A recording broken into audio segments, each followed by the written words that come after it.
अच्छा जी, इसके बाद फिर आ जाता है हमारे पास डिग्री ऑफ रिलेशनशिप। अब रिलेशनशिप की बातें हम करने लगे हैं कि रिलेशनशिप किस तरह के हो सकते हैं। देखिए, हमने एट्रीब्यूट्स देख लिए, हमने एंटिटीज़ देख ली कि एंटिटीज़ किस तरह की हो सकती हैं, एट्रीब्यूट्स किस तरह के हो सकते हैं। अब हम देख लेते हैं कि हमारे पास जो है ना वो रिलेशनशिप की डिग्रीज जो हैं वो क्या हो सकती हैं। तीन तरह की डिग्रीज हो सकती हैं, यूनरी, बाइनरी और टर्नरी रिलेशनशिप। पहली लाइन के दरमियान से आपने शुरू करना है। The number of entities in a relationship is called degree of relationship. जितने एक एंटिटी एक रिलेशनशिप के अंदर एंटिटीज होंगी वो उसकी डिग्री कहलाएगी। ठीक है जी। The relationship of degree to are most common, जो जिसमें दो एंटिटीज होती हैं जिस रिलेशनशिप में वो ज़्यादातर यूज होता है, कॉमन वही है, and also known as binary relationship. असल में इसकी चार टाइप्स हैं, बुक वाले ने तीन लिखी हुई हैं, आप तीन ही याद कर लें, ओके है, कोई इशू नहीं। चौथी मैं आपको बता देता हूँ और उसकी डेफिनेशन भी आपको बता देता हूँ, आप अपनी बुक के ऊपर लिख लें, ठीक है, आप उसे भी याद कर लें, कोई मसला नहीं। तो तीन टाइप्स हैं। यूनरी रिलेशनशिप, यूनरी से मुराद होता है एक, तो ऐसा रिलेशनशिप जिसमें सिर्फ एक एंटिटी होगी वो यूनरी रिलेशनशिप कहलाएगा। बाइनरी मीन दो, ऐसा रिलेशनशिप जिसमें दो एंटिटीज होंगी वो बाइनरी रिलेशनशिप कहलाएगा। और टर्नरी मीन तीन, ऐसा रिलेशनशिप जिसमें जो है वो तीन एंटिटीज हों वो टर्नरी रिलेशनशिप कहलाएगा। और आगे आ जाता है एनरी, एन लिख के आगे डैश लिख के ARY कर लें। एनरी रिलेशनशिप जो होगा जिसमें ज़्यादा आ जाए तीन से भी, वो ज़्यादा कितनी भी हो सकती हैं, इसलिए हमने एनरी कह दिया उसे। एन मीन कोई भी नंबर हो सकता है, तीन से ज़्यादा, 5 हो सकती हैं, 7 हो सकती हैं। तो डेफिनेशन तो इनकी याद हो गई आपको। क्या डेफिनेशन है जी? यूनिक रिलेशनशिप ऐसा रिलेशनशिप होता है जिसमें सिर्फ एक एंटिटी होती है, तो आप इसको लिख लें। A relationship which contain only one entity is called unary relationship। यहाँ पे डेफिनेशन लिखी हुई है, unary relationship is a type of relationship that is establish between the instance of same entity type. यानी जो उसी एंटिटी के साथ रिलेशनशिप बन जाएगा ना उसको हम यूनरी रिलेशनशिप कह देंगे। आसानी के लिए मैंने भी आपको ये बता दिया, वो कर लें आप। This is also known as recursive relationship, इसको हम रिकर्सिव रिलेशनशिप भी कहते हैं। अब ये किस तरह का होता है, इसकी एग्जाम्पल भी रियल लाइफ में हमने देखनी है ना। तो हमारे पास होता है पर्सन लिव्स विद पर्सन्स, ये देखें रिलेशनशिप बन गया हमारा, उसी एंटिटी के साथ बन गया। और उसने देखें रिलेशनशिप को जो है वो डायमंड साइन में आगे शो किया हुआ है। Person lives with persons, teachers works with teachers. Clear होगी बात जी? स्टूडेंट्स स्टडी विद स्टूडेंट्स, तो स्टूडेंट्स का भी हो सकता है। ठीक हो गया जी? तो ये हमारा हो जाएगा यूनरी रिलेशनशिप। बाइनरी क्या होगा, डेफिनेशन पहली लाइन में डेफिनेशन है, binary relationship exist between the instances of to entity type. दो एंटिटी टाइप्स के दरमियान जो होगा जो रिलेशनशिप होगा, या यूँ कह लें दो एंटिटीज़ के दरमियान जो रिलेशन होगा उसको हम कहेंगे बाइनरी रिलेशनशिप। बेतहाशा आगे एग्जाम्पल है इसकी, क्योंकि ये सबसे ज़्यादा यूज़ होता है। देखें अगले पेज के ऊपर लिखी हुई एग्जाम्पल्स हैं। Chairman runs departments, country has president, manager manage branch. आप अपनी से कोई एग्जाम्पल लिख लें, ठीक है। आगे और भी लिखी हुई हैं, state has city, college has departments, employer जो है वो एम्प्लॉयज़ को एम्प्लॉय करता है यानी हायर करता है।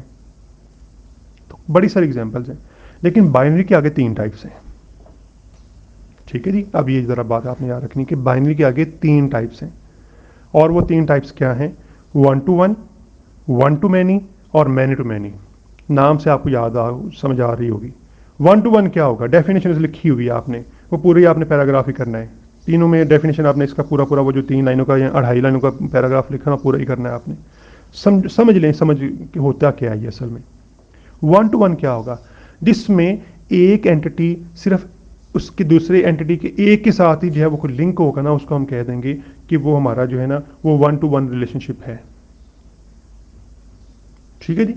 मिसाल के तौर पे आप देखें 1 to 1 में देख लें मिसाल, डिपार्टमेंट के कितने चेयरमैन होते हैं, हेड कितने होते हैं? एक ही होता है। यानी एक चेयरमैन जो होता है वो एक ही डिपार्टमेंट को रन करता है, और एक डिपार्टमेंट का एक ही जो है वो चेयरमैन होता है। तो इस लिहाज से हम कहेंगे कि ये 1 to 1 रिलेशनशिप है। दोनों साइडों से चेक करना है आपने, एक साइड से सिर्फ चेक नहीं करना। अगर देखें हम जो है एक कंट्री के कितने प्रेसिडेंट्स होते हैं, जाहिर बात है एक होता है। अब दूसरी साइड से भी चेक करें, एक प्रेसिडेंट कितनी कंट्रीज का प्रेसिडेंट हो सकता है, तो वो भी जाहिर बात है एक ही होगा, 5 का तो नहीं हो सकता ना। कोई मिसाल आपके पास नहीं है इस तरह की।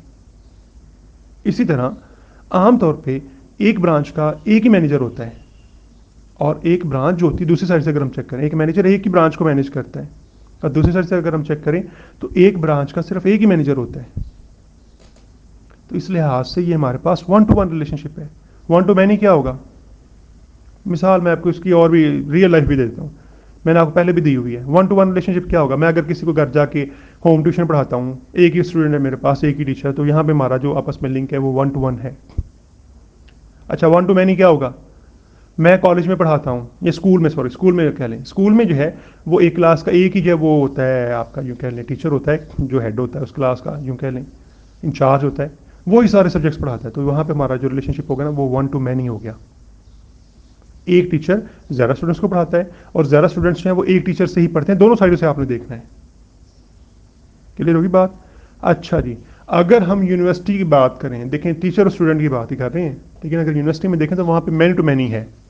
एक टीचर ज़्यादा क्लासेस को भी पढ़ाता है, और ज़्यादा क्लासेस जो हैं वो ज़्यादा टीचर्स से भी पढ़ते हैं, ये स्टूडेंट्स को पढ़ाता है, यूँ कह लें एक टीचर ज़्यादा स्टूडेंट्स को पढ़ाता है, और एक स्टूडेंट भी ज़्यादा टीचर से पढ़ता है, तो वहाँ पे मैनी टू मैनी का रिलेशनशिप हो जाएगा।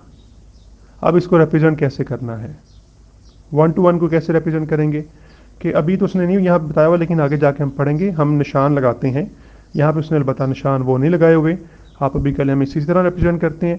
1-to-many को किस तरह रिप्रेजेंट करेंगे? जिधर मैनी वाली साइड होगी, जो ज़्यादा चीज़ें उसके अंडर आती होंगी, उस साइड पे आपने 2 लाइनें और लगा देनी है, और इस सिंबल को हम कहते हैं, जिस तरह ये अगर आप देखें स्टेट हैज़, ये आगे हमने सिटी के साथ ये क्रोफिट है, क्रोफिट हम इसे कहते हैं, कौवे का जो पाँव होता है उस तरह का निशान बना दिया है, यानी 2 लाइनें हमने और लगा देनी है इस तरह से। एक लाइन तो लगी होती है ना रिलेशनशिप की, उसके साथ आपने 2 लाइनें इस तरह खींच देनी है, ये आपके मैनी को रिप्रेजेंट करेगा। और मैनी टू मैनी क्या होगा कि दोनों साइडों पे आप लगा दें निशान इस तरह, जिस तरह पेज नंबर 66 के ऊपर है। एक स्टूडेंट जो है वो ज़्यादा कोर्स पढ़ता है, और एक कोर्स भी जो है वो ज़्यादा स्टूडेंट्स पढ़ सकते हैं। देखें दोनों साइडों से आपने चेक करना है मैनी टू मैनी को। स्टूडेंट की साइड से देखेंगे इस कोर्सेज को, तो एक स्टूडेंट जो है वो स्टडी कर सकता है ज़्यादा कोर्सेज, तो यहाँ पे निशान आ गया ये ज़्यादा वाला जो क्रोफिट है। और अगर रिवर्स देखें, एक कोर्स जो है वो भी ज़्यादा स्टूडेंट्स पढ़ सकते हैं, तो इससे लिहाजा स्टूडेंट की साइड पे भी ज़्यादा वाला निशान आ गया। इस तरह एक एम्प्लॉय की ज़्यादा स्किल्स हो सकती हैं, और एक स्किल ज़्यादा एम्प्लॉय भी सीख सकते हैं। ठीक है, मिसाल मुझे जो फ़र्ज़ कर लें, मुझे वर्ड भी आता है, एक्सेल भी आता है, पावर पॉइंट भी आता है, तो ये हो गया एक एम्प्लॉय की ज़्यादा स्किल्स हो सकती हैं। और अगर हम स्किल की बात करें तो फ़र्ज़ कर लें, मैं कहता हूँ कि वर्ड जो है वो मुझे भी आता है, इमरान साहब को भी आता है, उस्मान साहब को भी आता है, आपको भी आता है, तो लिहाजा हमारे पास यहाँ पे क्या बन गया? मैन टू मैनी रिलेशनशिप बन गया। ठीक है जी, तो मेरा ख्याल समझ आ गई होगी आपको जो है बाइनरी रिलेशनशिप के अंदर जो है हम फिर ये कहते हैं कि हमारे पास आगे 3 टाइप्स हैं, 1-to-1, 1-to-many और मैनी टू मैनी। और 1-to-1 मैं घर जाकर किसी स्टूडेंट को पढ़ाता हूँ, 1-to-many मैं किसी स्कूल में पढ़ा रहा हूँ, और मैनी टू मैनी मैं किसी यूनिवर्सिटी या कॉलेज के अंदर पढ़ा रहा हूँ। आगे टर्नरी रिलेशनशिप क्या होगा? नाम से जाहिर है, जिसमें 3 एंटिटीज़ आएंगी। तो आप इसकी कोई सी भी एग्जांपल ले सकते हैं, जिस तरह से यहाँ पे 2 एग्जांपल्स दी हुई हैं, एक कंसल्टेंट है, एक क्लाइंट है, और एक कॉन्ट्रैक्ट है। तो इनके दरमियान टर्नरी रिलेशनशिप है। क्यों? कि एक कंसल्टेंट जो है वो ज़्यादा क्लाइंट के साथ ज़्यादा कॉन्ट्रैक्ट जो है वो साइन कर सकता है। मिसाल के तौर पे एक कंसल्टेंट है, वो एक कंस्ट्रक्शन की मिसाल ही लेते हैं, ज़्यादातर वही मिसालें देता हूँ, कि वो उसके साथ पहले कॉन्ट्रैक्ट करता है कि मैं आपको घर बना के दूंगा, फिर वो उसके साथ पेंट का भी कर लेता है, कहता है मेरे पास बंदे हैं पेंट वाले भी, तो वो भी मैं आपको करवा दूंगा इतने पैसों में। वो कहता है अच्छा मैं आपको टाइल पत्थर भी लगवा दूंगा। वो कहता है मैं आपको जो है ना वो प्लस्तर भी करवा दूंगा घर को जो है। तो वो 3-4 कॉन्ट्रैक्ट कर सकता है उससे जो है, और हर एक का रेट डिफरेंट है, हर एक बंदे डिफरेंट है काम करने वाले जो है। तो इस तरह से हमारे पास जो टर्नरी रिलेशनशिप आ जाता है। दूसरी भी दी हुई हमारे पास जो एक एनालिस्ट है, एक प्रोग्रामर है, और एक प्रोजेक्ट है। तो एक प्रोग्रामर जो है वो ज़्यादा प्रोजेक्ट्स और ज़्यादा जो है वो एनालिस्ट के साथ मिलकर काम कर सकता है। ठीक है जी, तो ये हमारे पास जिसमें 3 आ जाएंगे एंटिटीज़, वो टर्नरी हो जाएगा। और एनरी क्या होगा? जिसमें 3 से ज़्यादा कोई भी आ जाए आपकी जो है, तो वो एनरी रिलेशनशिप होगा। तो मेरा ख्याल अब आपको समझ आ गई होगी इसकी जो है, आपको लिखना भी आ गया होगा, यानी डायग्राम बनानी भी आ गई होगी।